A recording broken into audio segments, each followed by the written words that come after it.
Hello guys, welcome back to the channel and from today we'll be starting a new playlist on using the Python. Okay, so आज के इस video में हम देखेंगे कि हमें प्रोग्रामिंग की क्यों ज़रूरत पड़ी और क्योंकि ये पाइथन भी एक प्रोग्रामिंग लैंग्वेज ही है। और हम देखेंगे कि क्यों मतलब पाइथन को कैसे डेवलप किया गया था और ये फीचर्स और लिमिटेशंस क्या है पाइथन की, और पाइथन कहाँ कहाँ यूज़ किया जाता है और इसमें कैसे इंस्टॉल कर सकते हैं इसके सॉफ्टवेयर को, आप कैसे आप एनाकोंडा एनवायरनमेंट को इंस्टॉल कर सकते हो, कैसे आप वीएस कोड को इंस्टॉल कर सकते हो। ठीक है, इसके बाद हमारे पास एक क्वेश्चन है कि सबसे पहले कि आपको प्रोग्रामिंग की जरूरत क्यों पड़ी है। पाइथन एक प्रोग्रामिंग लैंग्वेज है, हमारे पास और भी अदर प्रोग्रामिंग लैंग्वेज है लाइक सी हो गया, जावा हो गया, है ना, सी प्लस प्लस हो गया। ये सब प्रोग्रामिंग की हमें ज़रूरत क्यों पड़ी? क्योंकि अगर आज से आप 30 से 40 साल पहले देखोगे, अगर आपको रेलवे की ही टिकट बुक करनी थी तो आप क्या करते थे, आप स्टेशन पे जा विजिट करते थे, आप वहाँ पे फिर कोई लाइन बड़ी बड़ी लंबी लाइनें लगती थी, है ना, तो आपका फिर लाइन मतलब नंबर आता था और उसमें बहुत टाइम कंज्यूमिंग था, है ना, ये प्रोसेस। और वैसे ही अगर कॉलेज ही कोई कॉलेज में सीट लेना हो, एडमिशन लेना हो, तो इसमें भी आपको क्या करना होता था, बहुत सारे पेपर वर्क्स होते थे और आपको मैनुअली कॉलेज विजिट करना पड़ता था।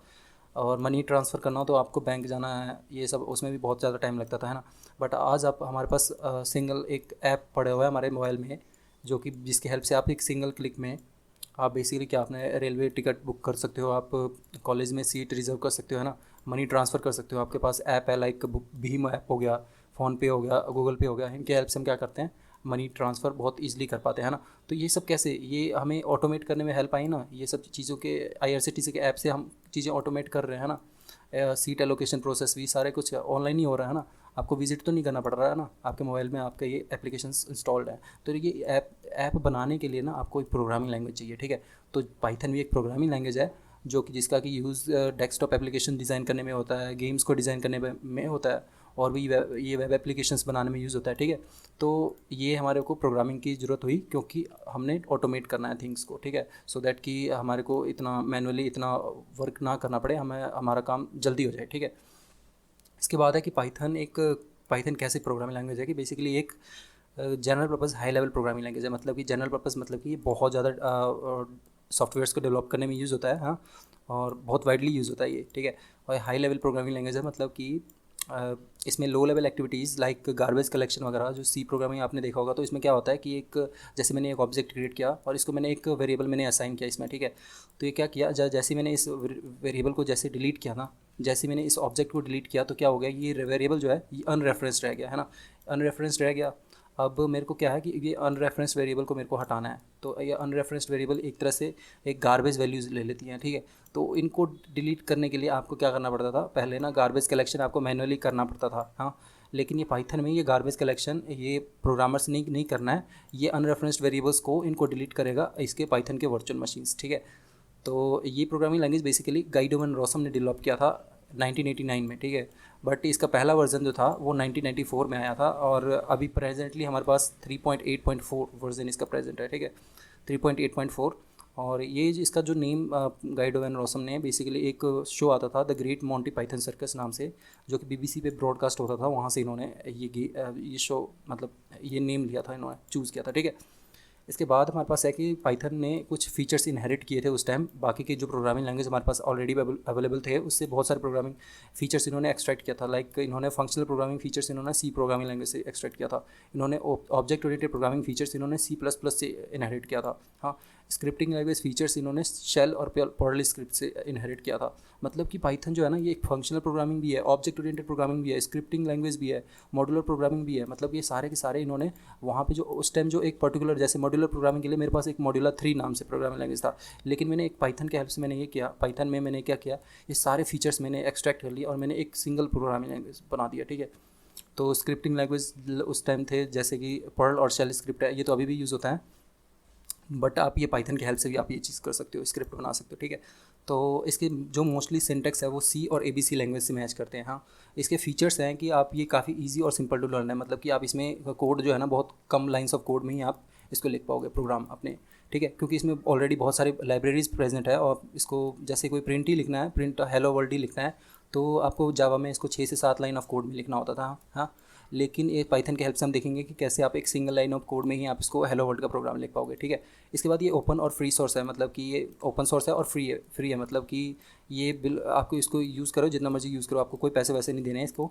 और ये ओपन सोर्स है, मतलब कि डेवलपर्स वगैरह इसके सोर्स कोड को मॉडिफाई कर सकते हैं, ठीक है। इसके बाद ये एक हाई लेवल प्रोग्रामिंग लैंग्वेज है, मतलब कि मैंने बताया था पिछले स्लाइड में ही कि ये एक आपको बीइंग अ प्रोग्रामर आपको इसमें लो लेवल एक्टिविटीज़ को हैंडल करने की ज़रूरत नहीं है, जैसे कि गार्बेज कलेक्शन हो गया, ये सब इसके पाइथन के वर्चुअल मशीन्स हैंडल करते हैं, ठीक है।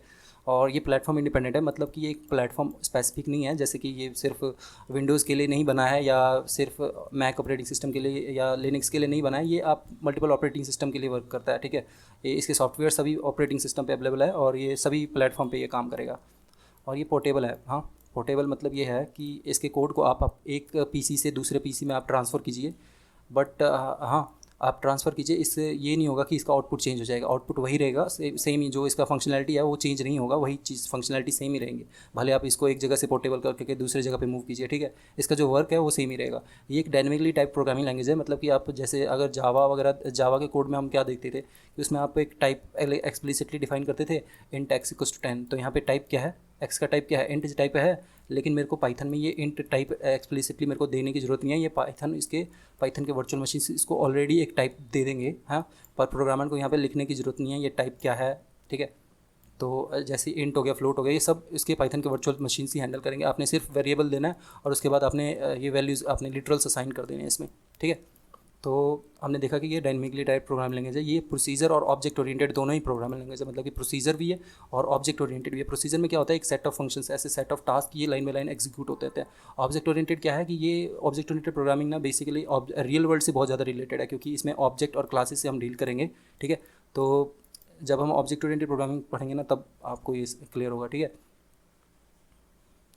इसके बाद है कि ये एक इंटरप्रेटेड प्रोग्रामिंग लैंग्वेज है, मतलब कि आप इसकी जो कंपाइलेशन प्रोसेस है ये एक इंटरप्रेटर ही देखता है, ठीक है। इसको लाइन बाय लाइन एग्जीक्यूट करता है और ये इसका एक ड्रॉबैक भी है, हाँ।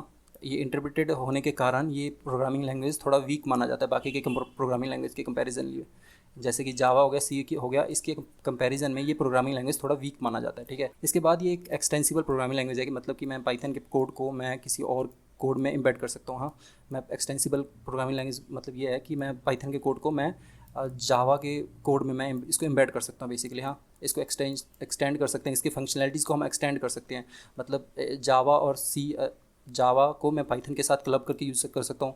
इसके लिए हमारे पास फ्लेवर आता है, लाइक जे पाइथन नाम से एक फ्लेवर आता है, जिसमें कि हम पाइथन और जावा को क्लब करके ना इसके एक दूसरे के फीचर्स को हम यूज़ कर पाएंगे, ठीक है। इसके बाद ये एक एम्बेडेड प्रोग्रामिंग लैंग्वेज फीचर है, मतलब कि मैं पाइथन के कोड को किसी और कोड में, लाइक जावा के कोड में मैं एम्बेड कर सकता हूँ, ठीक है। और या फिर मैं जावा के कोड को भी मैं पाइथन के कोड में एम्बेड कर सकता हूँ, ठीक है। ये इसकी एक्सटेंसिव लाइब्रेरीज़ हैं, मतलब कि आप जब मशीन लर्निंग या डेटा साइंस जब देखेंगे तो हमारे पास लाइब्रेरीज़ लाइक नमपाई हो गया, पांडास हो गया, साइकिट लर्न हो गया, ये सब सारे लाइब्रेरीज़ हमारे पास अवेलेबल है, जिसकी हेल्प से हम क्या करेंगे, कोड को बहुत ईजिली लिख पाएंगे। हमारे को यहाँ पे मैनुअली कोड मतलब आपको क्लासेस बनाने की ज़रूरत नहीं पड़ेगी, लाइब्रेरीज़ बनाने की ज़रूरत नहीं है। ये ऑलरेडी हमारे पास मोस्टली सभी टास्क के लिए हमारे पास ऑलरेडी लाइब्रेरीज़ बने हुए हैं, हम बस इस लाइब्रेरीज़ को इंपोर्ट करेंगे और हम अपना फंक्शन अचीव कर पाएंगे, ठीक है। तो हमने देख लिया कि इसके फीचर्स क्या होते हैं। इसके बाद इसके दो लिमिटेशंस हैं, मैंने बताया था कि क्योंकि ये एक इंटरप्रेटेड प्रोग्रामिंग लैंग्वेज है, इसके करके इसके परफॉर्मेंस थोड़ा वीक है, हाँ। तो इसको तो दूर करने के लिए हमने देखा था कि क्योंकि ये एम्बेडेड है, मतलब कि मैं दूसरे प्रोग्रामिंग के फीचर इसमें ऐड कर सकता हूँ और इसके हेल्प से क्या होगा कि हमारा प्रोग्रामिंग लैंग्वेज ये थोड़ा रोबस्ट बन जाएगा, ठीक है। ये एक सूटेबल नहीं है मोबाइल एप्लीकेशंस के लिए, ठीक है, क्योंकि मोबाइल एप्लीकेशन में हम देखते हैं कि एंड्रॉयड वगैरह में कौन सा यूज़ होता है, आप जावा का ही मोस्टली यूज़ करते हो, ठीक है। तो ये दो इसके ड्रॉबैक्स हैं। इसके बाद हम देखते हैं कि पाइथन का कहाँ कहाँ यूज़ होता है। तो पाइथन बेसिकली डेस्कटॉप एप्लीकेशन को डिज़ाइन करने में यूज़ होता है।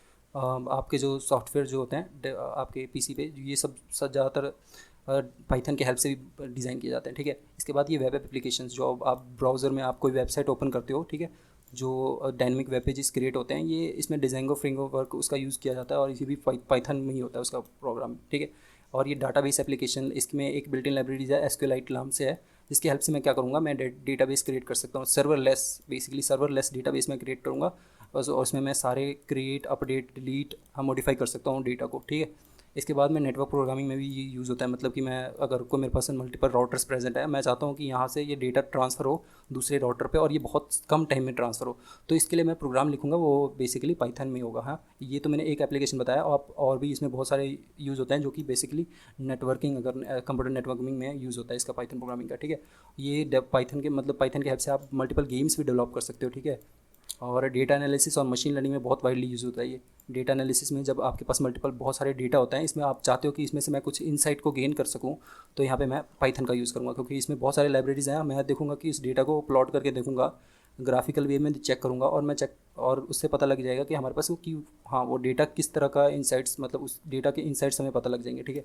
तो हम जब मशीन लर्निंग पार्ट में जाएंगे तब हम डेटा एनालिसिस करेंगे, और फिर बाद में ये मशीन लर्निंग मॉडल हम उस पर लगाएंगे। मशीन लर्निंग मॉडल से क्या करते हैं, हम जो प्रीवियस डेटा होता है उसको देख के हम जो फ्यूचर में जो कुछ होने वाला है, फ्यूचर में उस डेटा को देख के, मतलब प्रीवियस डेटा को देख के हम फ्यूचर के डेटा को प्रेडिक्ट करते हैं बेसिकली। कि सपोज़ कोई मार्केट या उसका पिछला ट्रेंड कुछ, मतलब जो पिछला जो डेटा हमारे पास प्रेजेंट होगा उसके बेस पे मैं एक मॉडल, मशीन लर्निंग मॉडल तैयार करूँगा, और उसके बेस पे मैं आगे के 5 साल का जो उसका फोरकास्ट होने वाला है, मैं वो चीज़ प्रिडिक्ट कर पाऊँगा, ठीक है। वो मशीन लर्निंग वगैरह के हेल्प से ही होगा।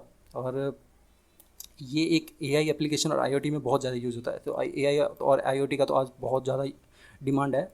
तो internet of technology, internet of things basically क्या होता है, इसमें जो डिवाइसेस होते हैं वो इंटरनेट के हेल्प से आप एक दूसरे के साथ क्या करते हैं, एक दूसरे के साथ कम्युनिकेट करते हैं। अगर आपका फ़ैन ही है तो आज क्या है, उसमें सेंसर्स लगे हुए हैं। हाँ, जैसे वो देखता है कि आजकल ऐसे फ़ैन आ चुके हैं कि उसमें सेंसर लगे होते हैं और वो ऑलरेडी उसका स्पीड एडजस्ट होता रहता है। जो आपका एसी है वो कैसे, मतलब अपने आप उसका टेम्परेचर एडजस्ट होता है ना। तो ये सब कैसे आईओटी के हेल्प से ही हो पाया, ठीक है। तो इसके बाद हम देखते हैं कि कौन कौन से ऑर्गेनाइजेशन हैं, जैसे कि यूट्यूब हो गया, ड्रॉपबॉक्स हो गया, हाँ, नासा हो गया, गूगल हो गया, याहू हो गया, आईबीएम, और ये माइक्रोसॉफ्ट है ना। ये सभी एजेंसीज ने अपने कुछ प्रोग्राम्स को डेवलप करने के लिए पाइथन प्रोग्रामिंग का यूज़ करते हैं, ठीक है। तो अब हमारे पास है कि हमने कैसे इसके सॉफ्टवेयर को इंस्टॉल करना है, कि पाइथन को इंस्टॉल कैसे करें। इसको इंस्टॉल करने के लिए बेसिकली आपको python.org वेबसाइट को विजिट करना है, और यहाँ पे आप ये डाउनलोड करके आप अपने पीसी में इसको इंस्टॉल कर सकते हो, ठीक है। इसके बाद एनाकोंडा सॉफ्टवेयर को कैसे इंस्टॉल करना है, कि ये बेसिकली ना एक इन्वायरमेंट है जिसमें कि आपको पाइथन के सारे फीचर्स, सारी लाइब्रेरीज ऑलरेडी आपको इंस्टॉल्ड इसमें मिल जाएंगे। इसमें आपको multiple editors like VS code भी इसी में मिल जाएगा इंस्टॉल्ड। हाँ, जैसे आप इसको ओपन करोगे तो इसमें आप अलग अलग सॉफ्टवेयर सारे मिल जाएंगे आपको। तो इसमें स्पाइडर भी मिल जाता है, इसमें जुपिटर नोटबुक भी मिल जाता है, इसमें आर स्टूडियो, VS कोड, ये सब सारे मिल जाते हैं इसमें एडिटर्स, ठीक है, जिसकी हेल्प से आप पाइथन के सारे प्रोग्राम रन कर पाओगे। और एक ऑप्शन है हमारे पास कि एक कोड एडिटर हम इंस्टॉल कर लें, लाइक VS कोड। फिर उसमें क्या होगा कि .py एक्सटेंशन के साथ मैं सेव करूँगा, फिर मैं उसको अपने टर्मिनल से या अपने कमांड प्रॉम्प्ट से मैं इसको रन करूँगा, ठीक है। तो हम देखते हैं कि कौन कौन से वेबसाइट पे आप इसको विजिट करना है आपने। सो पाइथन इंस्टॉल करने के लिए आप ये वेबसाइट python.org को विजिट करना, ठीक है। और उसके बाद यहाँ पे डाउनलोड पे ऑप्शन हमारे पास 3.8.4 है, हाँ। तो आप इसको जैसे क्लिक करोगे आपके वो डाउनलोड हो जाएगा, और इसके बाद आपने नेक्स्ट नेक्स्ट नेक्स्ट करके आपने उसको बस आपने इसको इंस्टॉल कर लेना है। इसके बाद हमारे पास है कि एनाकोंडा को कैसे इंस्टॉल करना है। तो एनाकोंडा को मैंने बस ये वेबसाइट पे जाओगे ना, आपके पास गेट स्टार्टेड पे आप क्लिक करना, ठीक है। इसके बाद एनाकोंडा इंडिविजुअल एडिशन, हाँ। तो बस उसके बाद बस मैंने डाउनलोड, ये 600 से 700 MB का फाइल होगा, आप इसको बस डाउनलोड कर लेना, ठीक है। इसके बाद VS कोड है, VS कोड के लिए आप visualstudio.com पे विजिट करना है। आप यहाँ पे मेरे को तो यहाँ पे लिनक्स का फाइल स्टोर कर रहा है, आप विंडोज़ का इंस्टॉल कर लेना। अगर आप विंडो यूज़ कर रहे हो तो बस आपने यहाँ पे डाउनलोड करना है, फिर नेक्स्ट नेक्स्ट नेक्स्ट करके आपने इसको इंस्टॉल कर लेना है, ठीक है। उसके बाद हम जैसे ही आप ये सारे एडिटर्स आप इंस्टॉल कर लोगे, सॉफ्टवेयर इंस्टॉल कर लोगे, इसके बाद आप पाइथन के कोड को लिख पाओगे, ठीक है। तो लेट मी शो यू कि अगर पाइथन का अगर हेलो वर्ल्ड का प्रोग्राम आपने लिखना है, तो ये मेरा पाइथन का टर्मिनल है, और मैं यहाँ पे प्रिंट का कोड लिखना चाहता हूँ। तो प्रिंट, मैं यहाँ पे बस प्रिंट है, मैंने बोला था कि आपको एक सिंगल लाइन में आप इसको लिख पाओगे। तो ये देखिए, ये हेलो प्रिंट हो गया, ठीक है। तो इस वीडियो में हमने देखा कि कैसे आप पाइथन के फीचर्स क्या हैं, क्या क्या इसके लिमिटेशंस हैं, क्या क्या कैसे इसने क्या क्या फीचर्स इसने इनहेरिट किया, और हमने प्रोग्रामिंग की ज़रूरत क्यों पड़ी, और हमने ये 3 वेबसाइट को देखा था कि कहाँ से आप इसको इंस्टॉल कर सकते हो, ठीक है।